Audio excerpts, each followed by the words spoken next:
하나님께서 우리에게 주시는 생명의 양식입니다. 창세기 21장 22절에서 34절까지의 말씀입니다. 구약성경 27쪽입니다.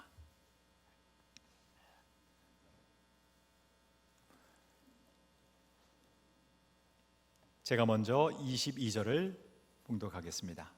그때에 아비멜렉과 그 군대 장관 비골이 아브라함에게 말하여 이르되 내가 무슨 일을 하든지 하나님이 너와 함께 계시도다.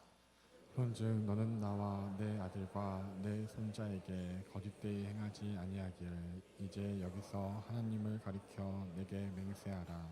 내가 내게 호하기인 대로 너도 나와 내가 머무는 이 땅에 행할 것이니라. 아브라함이 이르되 내가 맹세하리라 하고 아비멜렉의 종들이 아브라함의 우물을 빼앗은 일에 관하여 아브라함이 아비멜렉을 책망하며 아비멜렉이 이르되 누가 그리하였는지 내가 알지 못하노라. 너도 내게 알리지 아니하였고 나도 듣지 못하였더니 오늘에야 들었노라. 아브라함이 양과 소를 가져다가 아비멜렉에게 주고 두 사람이 서로 언약을 세우니라.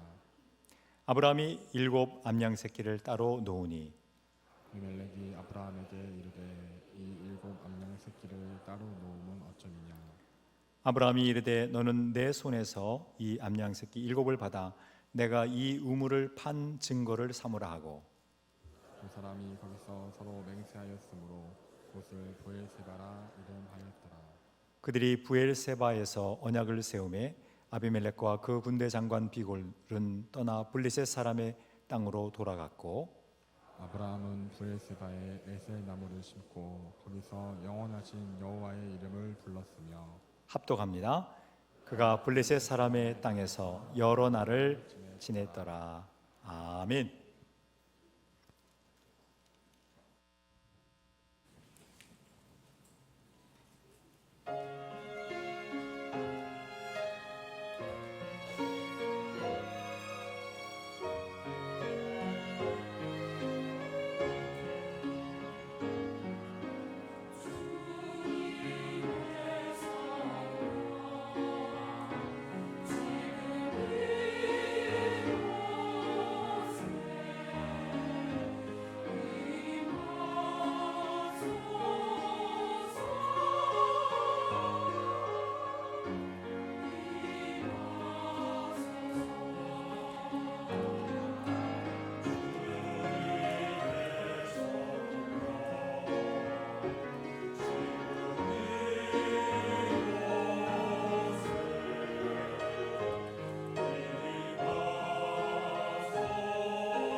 아멘. 할렐루야. 하나님의 이름을 찬양합니다. 우리 여러분 가슴에 손을 한번 얹고 우리 한번 하나님 앞에 공동체적 사랑을 고백했으면 좋겠습니다. 나의 힘이신 여호와여, 내가 주를 사랑하나이다. 나의 힘이신 여호와여, 내가 주를 사랑하나이다. 나의 힘이신 여호와여, 내가 주를 사랑하나이다. 아멘. 이제 손을 뻗어서 우리 옆에 계신 분 얼굴 바라보시고 활짝 웃으시면서 먼저 추석 인사부터 하겠습니다. 행복하고 풍요로운 추석이 되시기를 축복합니다. 이제 말씀으로 축복하겠습니다. 하나님께서 당신과 당신의 가정에게 복을 주시고 지켜주시고 은혜를 주시고 평강을 주시기를 축복합니다. 아멘. 하나님 감사합니다.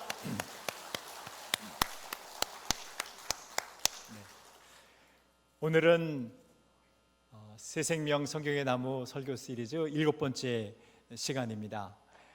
오늘은 아브라함과 에셀 나무를 통해서 하나님께서 들려주시는 그 음성을 같이 나누려고 합니다. 제가 여러분들에게 퀴즈를 낼게요. 여러분 맞춰보실 수 있어요. 여러분들은 지혜로우시고 여러분들은 현명하시니까 분명히 맞추실 수 있을 거예요. 준비되셨죠?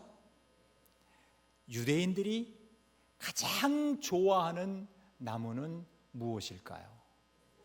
1번 백향목, 2번 에셀나무. 2번이라고 생각하시는 분 손 좀 들어주세요. 와, 많으시네. 여러분 어느 교회 다니세요? 이게 상당히 이게 흔들릴 수 있는데 바로 오늘 우리가 읽은 말씀에도 나와 있습니다만은 에셀나무입니다. 네. 왜 그런지 그 이유가 이제 말씀을 통해서 들으신다면 금방 이해가 되실 것입니다. 말씀드린 대로 오늘 스토리는 아브라함과 관련된 스토리입니다. 아브라함이 어떻게 행동했는지 우리가 오늘 말씀을 통해서 배울 수 있을 텐데요. 우물과 관련돼서 여러 가지 분쟁도 일어났기도 했는데 그 모든 분쟁들을 해결해 가면서 아브라함이 행했던 3가지 행동을 같이 말씀을 통해서 배워보도록 하겠습니다. 그 첫 번째입니다. 여러분 저를 따라해 주실까요? 아브라함은 대가를 지불하며 언약을 맺습니다. 우리가 읽은 본문 말씀 가운데 27절 말씀에 보면 이렇게 기록하고 있습니다. 27절 말씀에 보면 아브라함이 양과 소를 가져다가 아비멜렉에게 주고 두 사람이 서로 언약을 세웠다 말씀하고 있어요. 양과 소를 대가로 지불하고 그리고 아비멜렉에게 준 거예요. 그리고 그 두 사람이 서로 언약을 세웠다는 거예요. 어떤 일들이 있었을까요? 우선 아비멜렉이라고 하는 자가 어떤 자인지를 우리가 알 필요가 있겠죠. 20장 창세기 20장 1절부터 3절까지 말씀 보면 아브라함이 거기서 네게브 땅으로 옮겨가 가데스와 술 사이 그 아래 거류하며 그랬는데요. 먼저 아브라함이 거기서 네게브 땅으로 옮겨갔다라고 하는 정보가 있어요. 거기서라고 하는 이 지명은 소돔과 고모라입니다. 소돔과 고모라가 멸망하는 그 모습을 아브라함은 현장에서 목도했습니다. 그 정신적인 충격이 얼마나 컸을까요? 하나님께서 징계하시는 그 모습을 현장에서 그대로 봤어요. 아브라함은 소돔과 고모라를 하나님을 두려워했기 때문에 하나님을 경외하면서도 두려웠기 때문에 아마 살짝 그 두려움 속에서 떠나고 싶었을 거예요. 결국은 그 소돔과 고모라에서 네게브 땅으로 이동하게 되는데, 이 네게브라고 하는 이 땅은 사막 지역입니다. 광야의 사막 지역이에요. 이스라엘의 최남단 쪽에 있는 지명입니다. 바로 그 지역에 그랄이라고 하는 땅에 거류하게 되는데, 2절 말씀을 보니까, 20장 2절 말씀 보니까 그의 아내 사라를 자기 누이라 하였으므로 그랄 왕 아비멜렉이 사람을 보내어 사라를 데려갔더니 라는 말씀이 있는 것처럼, 아비멜렉은 그 그랄 왕이었습니다. 아비멜렉은 아브라함이 객으로서, 나그네로서 그랄 땅에 들어왔을 때에 그 많은 사람들 가운데서도 이 사라를 보면서 아내로 취하고 싶은 생각이 들었던 모양이에요. 결국은 아브라함이 이 아비멜렉에게 사라는 나의 누이라고 거짓말을 했기 때문에 이런 사라를 데려가려고 하는 그런 행동까지 이루어졌었고, 3절 말씀에 보면은 이러한 상황 속에서 그 밤에 하나님이 아비멜렉에게 현몽하셨고 꿈에 나타나신 거예요. 그리고 그에게 이르시되 내가 데려간 이 여인으로 말미암아 내가 죽으리니 그는 남편이 있는 여자임이라 하고 말씀해 주셨어요. 자, 그러니까 지금 현재 아비멜렉은 이방 땅의 왕이었는데, 그 상황 속에서 꿈속에서 하나님께서 그에게 현몽에 나타나셨고 징계하셨어요. 어떻게 보면 경고하셨을 뿐만 아니라 징계도 하셨어요. 어떤 일이 벌어졌냐면, 이 아비멜렉의 그 집에 모든 태문이 닫히는 일도 있었고 본인 스스로도 죽임을 당할 뻔한 그런 사건이 벌어진 것입니다. 단순히 사라를 취하려고 했던 그 상황이었는데, 어마어마한 그 가정에, 아비멜렉의 가정에 징계가 주어지고 말았던 것이죠. 자, 여러분, 그런데 여러분 보세요. 아브라함 입장에서는 이 사건이 열국의 아비로, 열국의 어미로 그들을 하나님께서 복 주시겠다고 약속하신 것을 이행하시는 하나님을 경험하는 상황이 된 겁니다. 비록 아브라함이 거짓말을 한 상황이긴 했지만, 그래도 하나님께서 아브라함과 사라를 보호하시는 그 하나님을 경험한 대사건이 되었을 것이고요. 그리고 아비멜렉, 그랄 왕 아비멜렉의 입장에서 보면 하나님을 경험한 사건이 된 겁니다. 그도 마찬가지예요. 그것도 꿈속에서 하나님께서 직접 나타나셔서 아브라함의 아내라고 하는 것을 알려주셨고 그 여인을 가까이 하지 못하도록 하셨던 거예요. 여러분들이 만약에 아비멜렉이었다면 어떤 생각을 갖겠습니까? 하나님이 참신이시다라고 하는 것을 여러분 갖지 않으시겠습니까? 아비멜렉은 여호와 하나님이야말로 참신이심을 그가 깨달았던 것 같아요. 그 당시에 수많은 우상과 그리고 제단들이 다 있었겠지만 하나님, 여호와 하나님이 참신이심을 본인 스스로가 깨달았던 거예요. 그래서 아브라함을 찾아갑니다. 오늘의 본문 말씀 22절 말씀을 이제 함께 읽겠습니다. 큰 목소리로 읽겠습니다. 그때에 아비멜렉과 그 군대 장관 비골이 아브라함에게 말하여 이르되 내가 무슨 일을 하든지 하나님이 너와 함께 계시도다. 옆 사람 얼굴을 바라보고 축복하겠습니다. 당신이 무슨 일을 하든지 하나님께서 당신과 함께 계십니다. 얼굴이 엄청 보름달처럼 밝아지셨어요. 다시 한 번 더 하겠습니다. 당신이 무슨 일을 하시든지 하나님께서 당신과 함께 계십니다. 누구의 고백이에요? 그랄 왕 아비멜렉의 고백이에요. 누구를 향한? 아브라함을 향한. 꿈속에서 하나님을 만난 아비멜렉이 고백한 내용이에요. 그리고 23절 말씀 보니까 언약을 맺자고 하는 거예요. 그런즉 너는 나와 내 아들과 내 손자에게 이제는 거짓말하지 말아라. 너가 거짓말하는 바람에 내가 너의 아내를 취할 뻔했잖아. 나 너무 힘들었어. 야, 너 때문에 나 죽을 뻔봤잖아. 그 얘기하고 있는 거예요. 우리 집에 태문 다 닫혔어. 또 다시는 거짓말하지 마. 그 언급하면서 여기서 하나님을 가리켜 나에게 맹세하라. 내가 너에게 후대한 대로, 그렇죠, 그랄 땅에 그가 거할 수 있도록 이제 합법적인 그런 인정을 해주는 거잖아요. 내가 너에게 후대한 대로 너도 나와 내가 머무른 이 땅에 행할 것이니라. 너도 나한테 선대하라 하고 지금 이제 평화 협정을 체결하려고 하는 거예요. 드디어 체결합니다. 어떻게 하냐고요? 여러분 28절 말씀 볼게요. 양과 염소로 대가를 지불했을 뿐만 아니라 7 암양 새끼를 따로 놓습니다.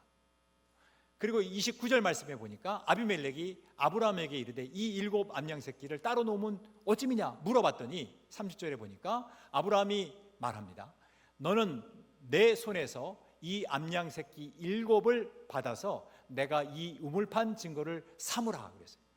우물 판 것이 7개였는데요.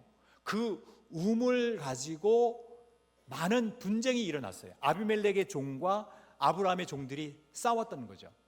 그래서 7 우물을 상징하는 7 암양 새끼를, 그죠? 예, 암양 새끼 7을 다 모아서 아비멜렉에게 주면서 증거를 삼고 있는 거예요.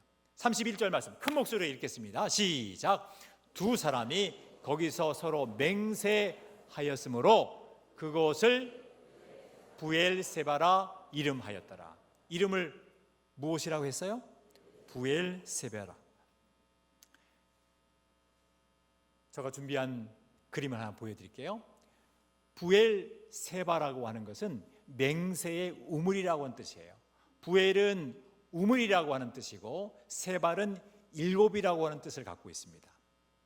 근데 그 7은 히브리인들의 개념 속에서는 완전수이기 때문에 맹세와 관련되어 있어요. 그래서 세발은 7과 맹세라고 하는 뜻을 같이 갖고 있는데, 그래서 우리는 7의 우물 혹은 맹세의 우물로 우리는 부엘세바를 기억합니다. 그리고 지명으로서는 이스라엘의 최남단 도시에 있어요. 그래서 단에서 부엘세바 그러면 마치 백두에서 한라까지 이런 개념이에요. 그래서 부엘세바가 나오면 이스라엘의 최남단 도시를 의미하는 거예요. 지금도 부엘세바는 인구가 가장 많은 도시 중에 하나의 도시가 됩니다. 이제 부엘세바 모습을 지도로 한번 잠깐 보여드릴게요. 사해도 있고 지중해도 있는데 예루살렘에서 부엘세바까지는 한 70km 정도 떨어져 있습니다. 이 부엘세바는 사람이 살 수 있는 최남단에 위치한 도시입니다. 광야 지역이니까요. 네게브 사막 지역에 있는 곳이에요.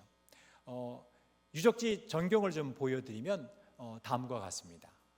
그리고 그 중에서도 이 우물과 관련된 스토리가 부엘세바에 나와 있듯이 그 우물 성문을 좀 보여드리면 다음과 같습니다.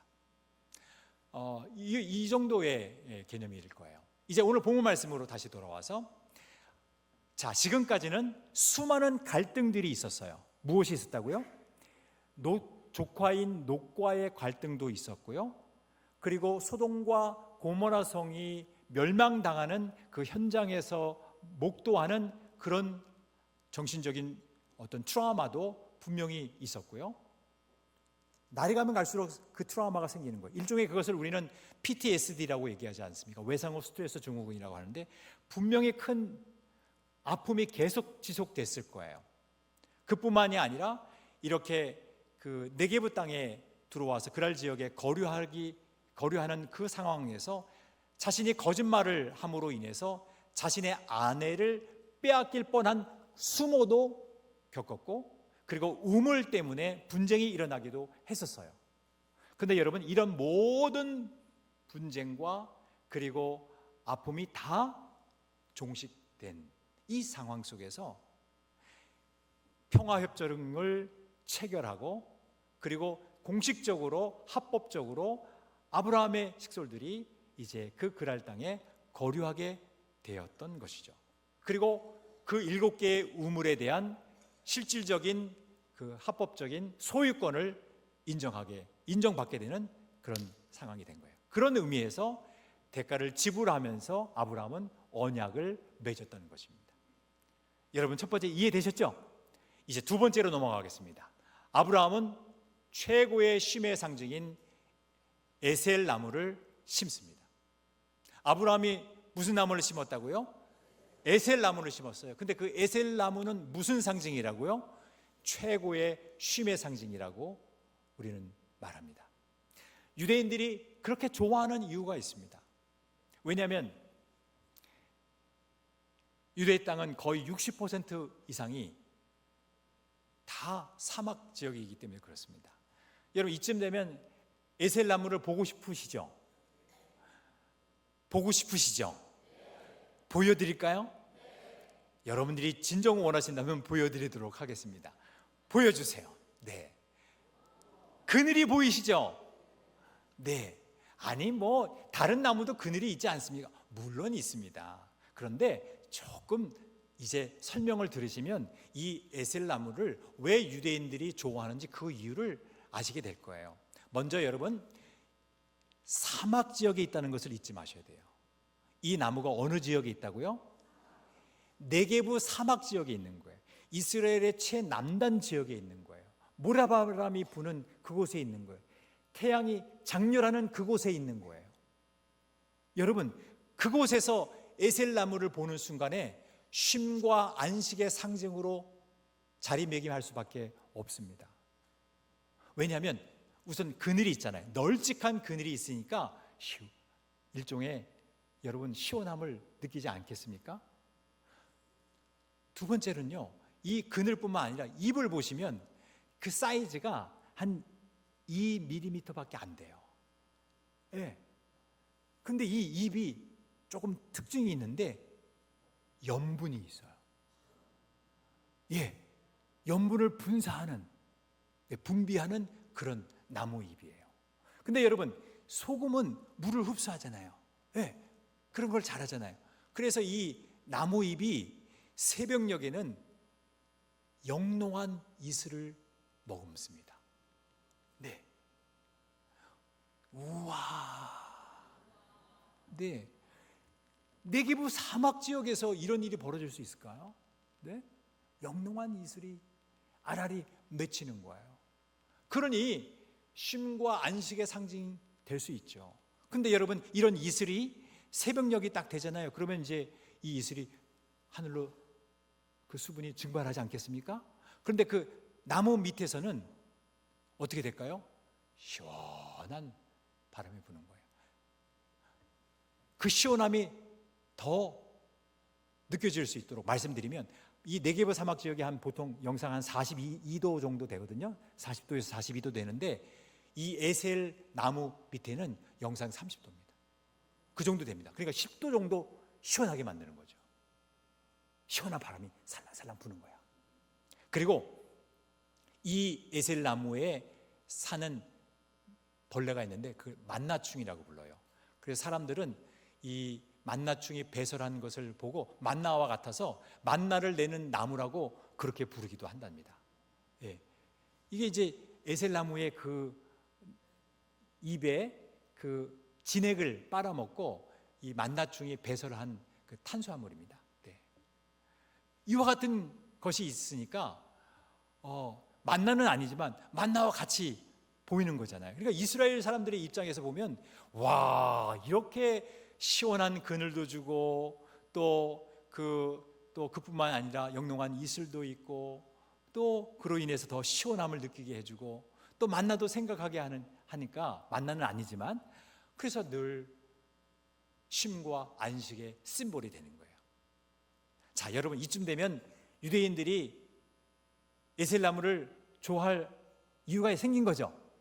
자, 여러분 보세요. 자, 그런데 오늘 본문 말씀 볼게요. 33절 말씀을 보겠습니다. 아브라함이 그 부엘세바에 무슨 나무를 심었어요? 에셀 나무를 심었어요. 여러분, 수많은 나무들이 있을 텐데 왜 아브라함이 이렇게 에셀 나무를 심었을까? 그 이유가 또 궁금하지 않습니까? 일단 가장 우리가 먼저 생각해야 될 것은 수많은 갈등과 분쟁과 그리고 자신이 갈대아 우르를 떠나서 가나안 땅으로 향해 입성했고, 그렇지만 수많은 또 환난과 역경이 계속 이어지는 와중에서 그 모든 분쟁이 종식되는 시점에 하나님이 주신 그 쉼과 안식을 상기하기 위해서 아브라함은 가장 유대 민족들이 좋아하는 이 에셀나무를 심은 거예요. 저는 여러분들이 진정한 쉼과 안식을 주시는 하나님을 경험할 수 있기를 소망합니다. 아브라함이 수많은 갈대아 우르에서 가나안 땅까지, 또 가나안 땅에서 기근이 생겨서 애굽으로 내려가기도 하고, 또 거짓말도 하기도 하고, 또 이렇게 소돔과 고모라 성의 멸망을 현장에서 목도하는 그 과정 속에서 네게브 땅으로 거류하는 과정 속에서 또 거짓말을 하고 자신의 생명을 보호하기 위해서 거짓말을 하는 그 상황 속에서 하나님의 살아계심을 직접 체험하는 이 전 과정을 통해서 이제는 주님이 주시는 쉼과 안식을 느낄 수 있었던 것이죠. 그리고 결국 이 에셀나무를 심은 거예요. 저는 여러분들 한 분 한 분이 하나님이 주시는 쉼과 안식의 상징인 이 에셀나무를 심을 수 있기를 주의 이름으로 축복합니다. 에셀나무가 저에게는 없는데요, 여러분 그러시겠죠? 여러분만의 쉼과 안식의 상징이 있다면 여러분들이 그것을 에셀나무로 생각하시면 돼요. 이 예배의 장소가 에셀나무를 심는 장소가 될 수 있기를 주의 이름으로 축복합니다. 여러분들의 삶의 전 상황 속에서, 그 과정 속에서 겪는 어려움과 환난과 역경은 있지만 그 모든 트라우마와 PTSD도 있고 수많은 고통과 갈등과 분쟁이 있지만 하나님께서 그 모든 것을 종식시켜 주실 줄로 믿고 이 믿음으로 에셀나무를 다 심을 수 있기를 주의 이름으로 축원합니다. 세 번째, 우리 한번 따라하겠습니다. 아브라함은 최고의 쉼과 안식의 자리에서 예배합니다. 그 최고의 쉼과 안식의 자리에서 무엇을 했다고요? 예배했습니다. 33절 말씀 다시 한번 볼게요. 아브라함은 부엘세바에서 에셀나무를 심고, 같이 읽겠습니다. 거기서 영원하신 여호와의 이름을 불렀으며 그랬어요. 영원하신 여호와의 이름을 불렀다. 여러분, 이 세상에 있는 모든 것들은 다 한시적입니다. 제한적입니다. 일시적인 것입니다. 아무리 쾌락이 있다 할지라도 그 일시적인 거예요. 아무리 좋은 풍요로운 부유함이 있다 할지라도 그거 한시적인 것입니다. 영원한 것은 여호와의 그 인자하심이 영원한 줄로 믿습니다. 여호와의 선하심이 영원한 줄로 믿습니다. 그리고 우리 하나님이 영원하신 줄로 믿습니다. 우리 옆 사람들에게 믿음의 눈을 떠서, 눈을 크게 떠서 고백하겠습니다. 여호와의 선하심이 영원합니다. 여호와의 인자하심이 영원합니다. 하나님의 말씀이 영원합니다. 하나님께서 영원하십니다. 그 고백을 담아서 에셀나무를 심고 하나님의 이름을 찬양했던 거예요. 하나님의 이름을 높였던 거예요. 이 불렀다라고 하는 히브리어 카라는 큰 소리로 부르다라고 하는 의미도 있고, 그 하나님의 그 행하신 일들을 선포한다라고 하는 프로클레임이라고 하는 의미도 담겨져 있어요. 얼마나 아브라함이 하나님 전 인생의 과정 속에서 하나님을 경험한 것이 감사했을까요? 그리고 하나님을 두려워하면서도 하나님을 경외할 수밖에 없었고, 그 하나님께서 에베네셀의 하나님이실 뿐만 아니라 임마누엘의 하나님일 뿐만 아니라 이제 이후에도 미래에 관계된 여호와 이레의 하나님임을 분명히 그는 확신하면서 에셀나무를 심고 그 심은 그 자리에서 하나님의 이름을 높이고 송축했던 것이죠. 저는 여러분들이 그러한 분들이 다 될 수 있기를 소망합니다. 환난이 있습니다.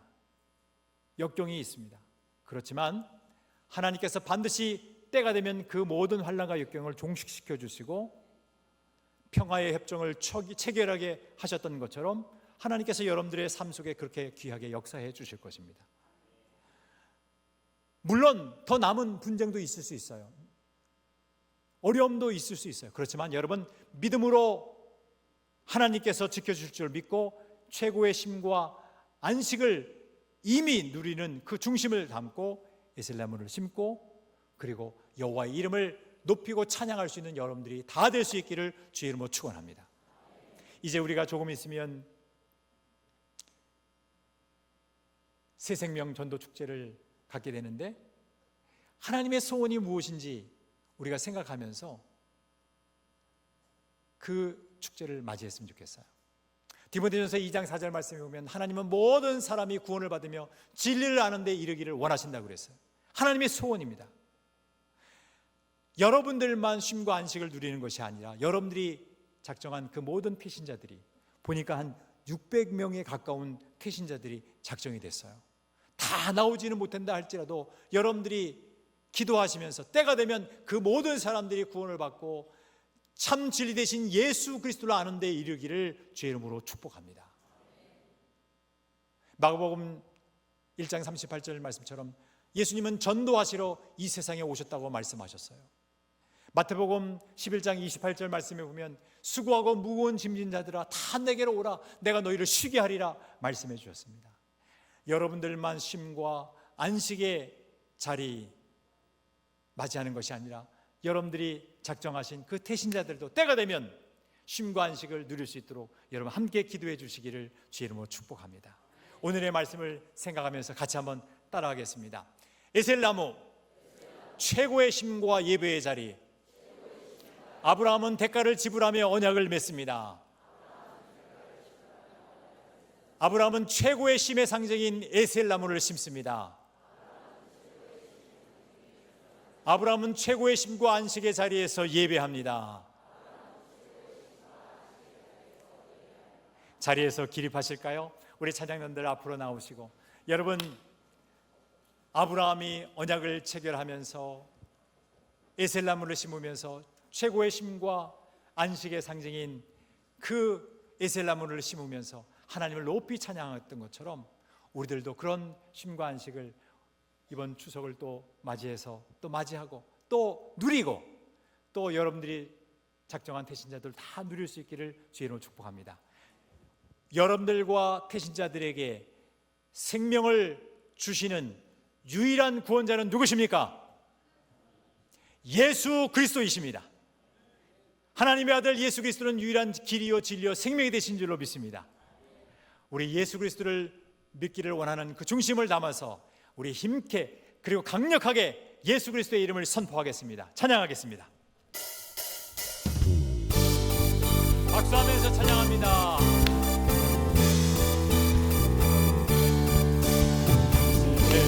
지금 어디로 가나요? 발걸음 무겁게 이 세상 어디 쉴 곳 있나요? 머물 곳 있나요? 마음을 다하여 예수 안에는 안식이 있어요. 평안이 넘쳐요. 십자가 보혈 믿는 자마다 구원을 받아. 아멘. 예수 믿으세요. 아멘. 예수 믿으세요. 예수 믿으세요. 예수 믿으세요. 당신은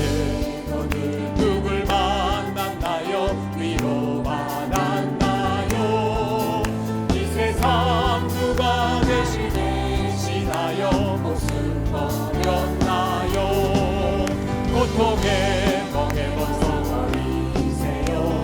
예수 이름으로 마음은 열고 주님 받으세요. 기쁨이 넘쳐요. 아멘. 예수 믿으세요. 예수 믿으세요. 예수 믿으세요. 예수 믿으세요. 예수를 믿고 새롭게 되니 기쁨이 넘쳐요. 모든 거치고 새 날이 되니 행복이 넘쳐요. 이전에 어떤 평안을 얻으니 찬송이 넘쳐요. 샘솟는 기쁨 전해주어요. 예수 이름. 아멘. 예수 믿으세요. 예수 믿으세요. 예수 믿으세요. 예수 믿으세요. 예수 믿으세요. 예수 믿으세요. 예수 믿으세요. 예수 믿으세요. 마지막으로 예수 믿으세요. 할렐루야. 예수 믿으세요. 예수 믿으세요. 예수 믿으세요. 예수 믿으세요. 아멘. 할렐루야. 우리 한번 가슴에 손을 얹겠습니다. 사랑하는 성도 여러분, 광야와 같은 세상에서 최고의 쉼과 안식을 누리고 계십니까? 아니면 심한 공포와 두려움 속에서 방황하고 계십니까? 하나님의 이름을 높이 부르며 하나님께서 주신 최고의 쉼과 안식의 자리를 우리 태신자들에게 제공하고 또 하나님께서 행하신 역사를 간증하며 전도하고 계십니까? 아니면 그 최고의 쉼과 안식의 자리를 자신의 안일함만을 위하여 사용하고 계십니까? 우리 모두 수고하고 무거운 짐을 우리의 구주 예수 그리스도께 다 내려놓고 참된 쉼과 안식을 누리시기를 소망합니다. 동시에 예수 그리스도의 십자가의 사랑으로 주어진 그 쉼과 안식을 이웃과 태신자들에게 간증하고 하나님의 이름을 높이시기를 소망합니다. 이제 두 손을 높이 하나님 앞에 들겠습니다. 번쩍 드십시오. 우리 모두 주여 외치고 통성으로 기도하겠습니다. 주여.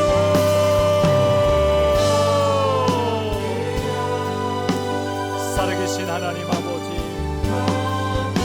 우리를 주의 도구로 사용하여 주시옵소서. 우리를 주님의 도구로 사용하여 주시옵소서. 오 주님, 우리는 심히 부족하고 연약하고 그 뜨거운 태양이 장렬하는 광야에서 방황하는 자들처럼 탈진하고 어려울 때가 많이 있습니다. 그러나 하나님, 그 모든 분쟁을, 갈등을 다 해결해 주시고 우리 하나님께서는 아브라함과 아비멜렉이 언약을 맺게 하셨던 것처럼 대가를 지불하며 언약을 맺게 해주시고 쉼과 안식의 상징인 베셀나무를 심게 해주셔서 하나님의 그 크신 사랑을 증거하게 하셨습니다. 하나님, 우리들도 우리의 삶의 현장에서 또 다른 쉼과 안식의 자리를 주신 하나님을 높이고 찬양하게 해주시고 우리 하나님께서 주신 예수 그리스도로 말미암아 주신 그 쉼과 안식을 널리 증거할 수 있는, 하나님의 이름을 찬양할 수 있는, 하나님을 기억할 수 있는 우리 모두가 되게 하여 주시옵소서. 오 주님, 이제 태신자들을 초청하는 새생명 전도 축제를 앞두고 있습니다. 우리 모두 다 최고의 쉼과 안식을 주신 주님을 기억하며 우리의 태신자들도 그 쉼과 안식을 누릴 수 있도록 우리를 주의 도구로 사용하여 주시옵소서. 주님, 부족한 우리를 주님의 도구로 사용해 주셔서 예수 그리스도 안에서 주시는 그 최고의 쉼과 안식을 함께 나눌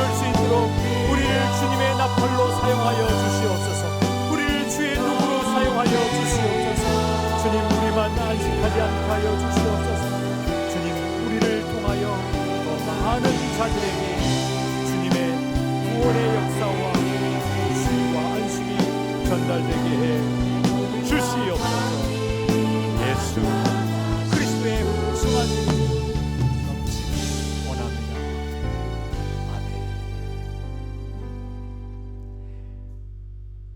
우리의 진정한 쉼과 안식이 되시는 하나님 아버지, 우리의 온 가족 모두 광야와 같은 세상에서 수고하고 무거운 짐을 우리의 유일한 구원자 되신 예수 그리스도께 다 내려놓게 하시옵소서.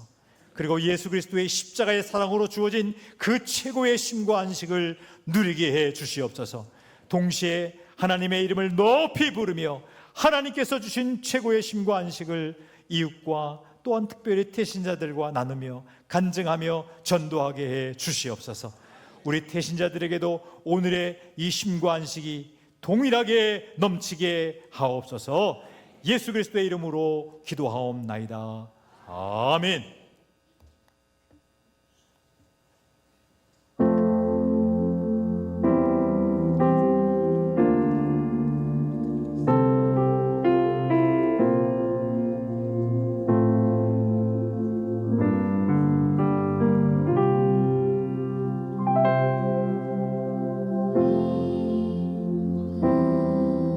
예배하는 자 되어 온전히 영광일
우리 초등부 어린이들을 위해서 크게 박수해 주시기 바랍니다.